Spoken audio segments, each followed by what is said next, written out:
مسعود یک وطن فروش و مسعود یک خائن به وطن بود. شما می توانید که در این ویدیو مسعود وطن فروش را ببینید و ببینید که خائنات و جنایتی که کرده شما ببینید و شما میتونید که این ویدیو را انلارج کنین، یعنی کلان بسازین، زوم بتین. شما میتونید که جنرال روسی درباره این خائن چی گفته و چی چیزایی گفته که ما و شما تا حال ندیدیم. این عکسایی است که احمد شاه مسعود خودش با جنرالای کمونیستی یعنی پرچمیایی که بود اونا با ما عکس گرفته و از ما مشوره گرفته و شما اینجا در میبینین که اکس سوویت کماندر انویل مسعود سیکرت پکت. شما میتونید که رو بخونین مسعود چی گفته و در اینجا میبینین که جنرالای پرچمی یعنی کمونیستا همراه ایزو کمک کرده و چی میخواست که بکنه.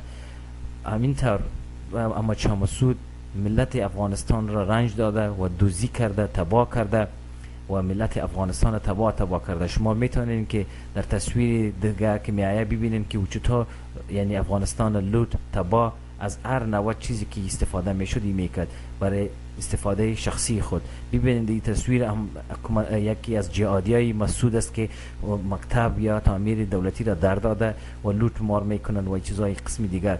و در این تصویر دیگر شما ببینین خودتان که مسعود یعنی ببینین خائنه، ببینین که مردمای یعنی بیگناه را بدار میکنند و نه در سر که ببینین چی که مسعود چی جنایت های کرده.